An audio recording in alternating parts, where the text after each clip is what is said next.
ሰላም ጤና ይስጥልን የተወደዳችሁና የተከበራችሁ የጎህ ቴሌቪዥን ተመልካቾቻችን እንደምን አላችሁ? ከሀገር ውስጥ እንዲሁም ከባህር ማዶ የመራረጥናቸውን ዜናዎቻችንን ይዘንላችሁ ቀርበናል። ዜናውን ወደ እናንተ እያደረስኩ አክሊል ሄዶት አብሬያችሁ ቆይታ አደርጋለሁ። አብራችሁን ቆዩ።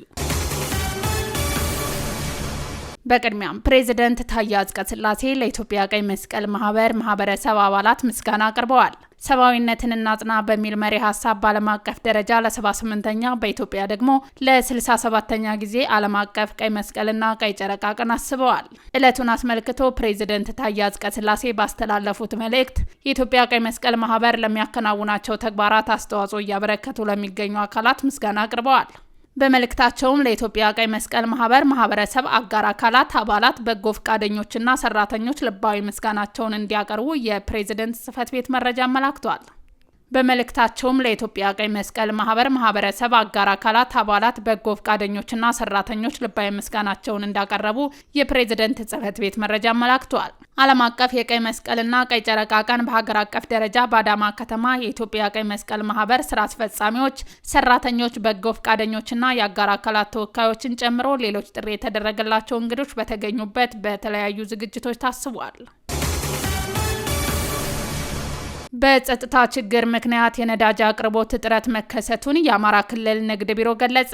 በክልሉ ባለፉት 2 ዓመታት ወዲህ እየተፈጠረ ያለው አለመረጋጋት ለእጥረት መከሰት እንደ ምክንያት ተቀምጧል። በአማራ ክልል ንግድና ገበያ ልማት ቢሮ ዳይሬክተር የሆኑት አቶ ታፈረ ይመር እንደገለጹት ባለፉት 2 ዓመታት በክልሉ ተፈጥሮ በነበረው ግጭት ምክንያት መንገድ ላይ ያለው የጸጥታ ችግር መግጠሙን ተናግረዋል። ቦቴዎች በነጻነት ነዳጅ ጭነው ለመግባትና ለመውጣት ግዴታ በመንግስት አካል ካልታጀቡ ሹፌሮች እንደሚገደሉና እንደሚታገዱ የገለጹት አቶ ታፈረ ይህ አቅርቦቱ ላይ ተጽዕኖ እያሳደረ እንደሆነ ገልጸዋል። አሁን ላይ የተለያዩ አማራጮች በመጠቀም ከፌዴራል ነዳጅና ኢነርጂ ባለስልጣንና የንግድ ቀጣናዊ ትስስር ሚኒስቴር ጋር በመነጋገር ያለውን አቅርቦት በሁሉም አካባቢዎች ለማድረስ እየተሰራ እንደሚገኝና ይህ ሲባል ግን ችግሩ ሙሉ ለሙሉ አለመቀረፉን ተናግረዋል። ምርቶችን ቸርቻሪዎች ለህብረተሰቡ በተገቢው ሁኔታ ባለማድረሳቸው ምርቱን ከመጠቀም ይልቅ በጥቁር ገበያ የመሸጥ ሁኔታዎች ስላሉ ክትትል በማድረግ ምርትን በመውረስ ለመንግስት ገቢ እየሆነ እንዳለ ገልጸዋል።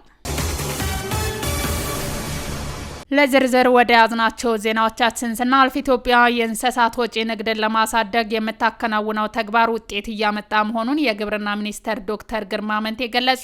ዶክተር ግርማ አመንቴ እንደገለጹት የማክሮ ኢኮኖሚ ማሻሻያን ጨምሮ በመንግስት የተወሰዱ እርምጃዎችን በዘርፉ ያለውን ተጠቃሚነት እያሳደገ መጥቷል። ብሌን ተሾመ ዝርዝር አላት።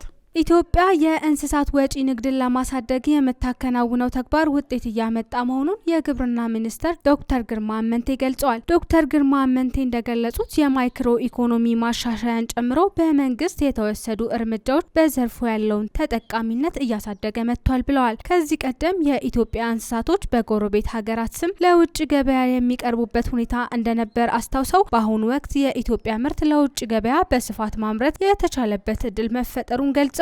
በዚህም በ2017 በጀት ዓመት 9 ወራት ከእንስሳት ወጪ ንግድ $128 ሚሊዮን ተገኝቷል ብለዋል። ይህ ውጤት ትልቅ ለውጥ እንደሆነ በመግለጽ በአፋር ክልል ከ2 ዓመት በፊት ወደ ስራ የገባው የሚሌ ኳራንቲን ከፍተኛ ሚና መጫወቱን አንስተዋል። እንስሳቱ ወደ ሚሌ ኳራንቲን ገብተው የኢትዮጵያን ስም በመያዝ ለውጭ ገበያ እየቀረቡ እንደሆነም ተናግረዋል። የእንስሳት ሀብት ትልቅ የውጭ ምንዛሬ የሚገኝበት በመሆኑ ትኩረት ተሰጥቶት እየተሰራ እንደሚገኝ የገለጹት ዶክተር ግርማ አመንቴ የተለያዩ መሰረተ ልማቶችን የማስፋፋት ስራ እየተከናወነ መሆኑን ጠቁመዋል። በተለይም የኳራንቲን ማዕከላት የማስፋት ስራዎች በድሬዳዋ፣ ጅጅጋና ቦረና እየተከናወኑ ሲሉ ገልጸዋል። የአፋር ክልል የእንስሳትና አሳ ሀብት ቢሮ ኃላፊ ኢብራሂም መሐመድ በበኩላቸው ክልሉ በዚህ ዓመት ብቻ በሚሌ ኳራንቲን በኩል 480 ሺህ እንስሳት ወደ ውጭ እንዲላክ ማድረጉም ተናግረዋል። ወደ 18 የሚሆኑ ለእንስሳት አስፈላጊ የሆኑ መኖ፣ ውሃና ማቆያ ያላቸው የአካባቢ ገበያዎች መመስረታቸውንም ጠቁመዋል።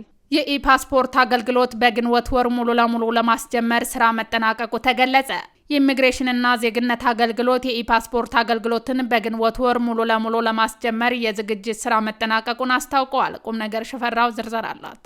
የኢሚግሬሽንና ዜግነት አገልግሎት ከሀገር ውጭ የሚታተመው ፓስፖርትና የምንጠቀመው አሰራር ከ20 ዓመታት በፊት የነበረ በመሆኑ አገልግሎት አሰጣጥ ላይ መሻሻል እንዳይመጣ አድርጎብኛል በሚል አዲስ የኤሌክትሮኒክስ ፓስፖርት አሰራር መጀመሩ ይታወቃል። በአገልግሎቱ የፓስፖርት አገልግሎት ዳይሬክተር አቶ ሙሉጌታ ታደሰ በሰጡት ምላሽ አገልጋዮች ወደ ተቋሙ መጥተው የሚያጠፉትን የጊዜ ብዛት የሚቀንስ ነው የተባለው ይህ አገልግሎት አሁን ላይ በሙከራ ደረጃ እንዳለ የተገለጸ ሲሆን አገልግሎቱን ሙሉ በሙሉ ወደ ስራ ለማስገባት ዝግጅት መጠናቀቁን ተናግረዋል። ለዚህም ስራ በዚህ ሳምንት 250 የሚሆኑ ሰራተኞች መቀጠራቸውን ገልጸው አሁን ላይ ሁለት አሰራሮች በማዋሃር ላይ መሆናቸውንና እኩል አንድ ላይ መስራት ሲጀምር 84 ሰዎችን በአንድ ጊዜ ማስተናገድ የሚችሉ መስኮቶችን ወደ አገልግሎት ለማስገባት መታቀዱን ተናግረዋል። የኢፓስፖርት አገልግሎቶችን በዚህ ወር መጨረሻና ግንቦት መጀመሪያ ላይ ሙሉ በሙሉ ወደ ስራ ለማስገባት መታቀዱንም አቶ ሙሉጌታ ጨምረው ተናግረዋል። የተቀጠሩት ሰራተኞች በአዲስ አበባ ላይ ለሚሰጠው አገልግሎት ብቻ እንደሆነ የተገለጸ ሲሆን ከዚህ በፊት በተገልጋዮች የሚነሱ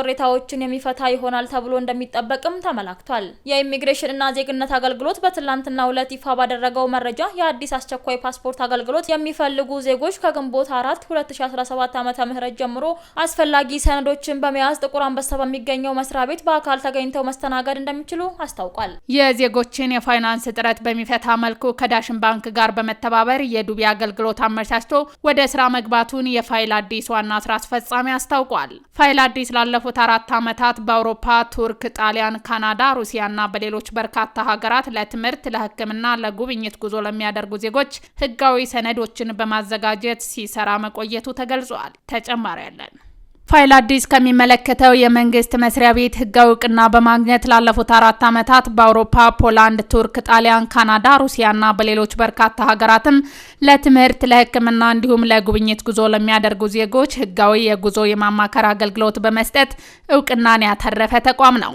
የተቋሙ ዓላማም ህጋዊነትን በመላበስ የተጓዦችን ደህንነት መጠበቅ ሲሆን በተለይም የሀገራችን ዜጎች ራሳቸውን ለመለወጥም ይህን ለትምህርት ህጋዊ ባልሆነ መንገድ በመጨበርበር ወደ ተለያዩ ሀገራት ለመሄድ በአሰቃቂ እንግልት እንዲሁም ህይወታቸውን እያጡ ይገኛሉ። ፋይል አዲስ በዜጎች ላይ የሚደርሱትን እነዚህን አደጋዎች ለማስቀረት በህጋዊ መንገድ ፍቃድ አግኝተው ስለሚሄዱባቸው ሀገራትና ስለሚሰሯቸው ስራዎች እንዲሁም የጉዟቸውን ሁኔታ የማማከርና የማመቻቸት ስራዎች ላለፉት 4 ዓመታት በስኬት የሰራና አሁንም እየሰራ የሚገኝ ተቋም ነው። የጉዞን የማማከር አገልግሎት የበለጠ በማመዘንና በማስፋፋት ከተጠቀሱት ሀገራት በተጨማሪም በሌሎች በርካታ የዓለም ሀገራት መጓዝ ለሚፈልጉ ማንኛውም ዜጎች የሚያጋጥማቸውን የፋይናንስ እጥረት በሚፈታ መልኩ የጉዞን የማማከር አገልግሎት የበለጠ በማመዘንና በማስፋፋት ከተጠቀሱት ሀገራት በተጨማሪም በሌሎች በርካታ የዓለም ሀገራት መጓዝ ለሚፈልጉ ማንኛውም ዜጎች የሚያጋጥማቸውን የፋይናንስ እጥረት በሚፈታ መልኩ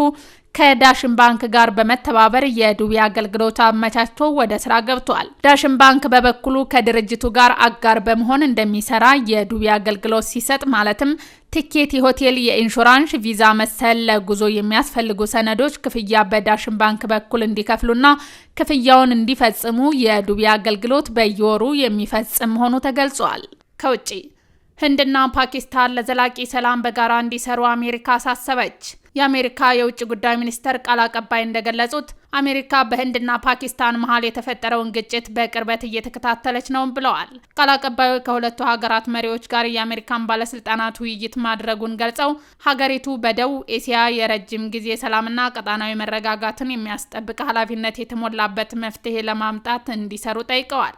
ከአሜሪካ በተጨማሪ ሩሲያ፣ ጃፓንና ጀርመን ሁለቱ ሀገራት ግጭቶቻቸውን በንግግር እንዲፈቱ መልእክት አስተላልፈዋል። ህንድና ፓኪስታን ወደ ግጭት እንዲገቡ ዋና ምክንያት የሆነችው የካሽሚር ግዛት ከ1947 ጀምሮ በሁለቱም ወገኖች የይገባኛል ጥያቄ ሲነሳባት የቆየ እንደነበር ታሪክ ያስረዳል። ሁለቱ ሀገራት ከብሪታንያ ቅኝ ግዛት ነጻ ከወጡ በኋላ በግዛቱ ላይ የይገባኛል ጥያቄ ምክንያት በተለያዩ ጊዜ ተደጋጋሚ ጦርነቶችን አድርገው የሚያውቁ ሲሆን በ1965 ላይ በምድርና በአየር የታገዘ አውዳሚ ጦርነት ውስጥ ገብተው እንደነበር አልጀዚራ ዘግቧል። ውድ ተመልካቾቻችን ለዛሬ ያዘጋጀንላችሁ ዜናዎቻችን እነዚህን ይመስሉ ነበረ። አብራችሁን ስለነበራችሁ ከልብ እናመሰግናለን። በያላችሁበት ሰላም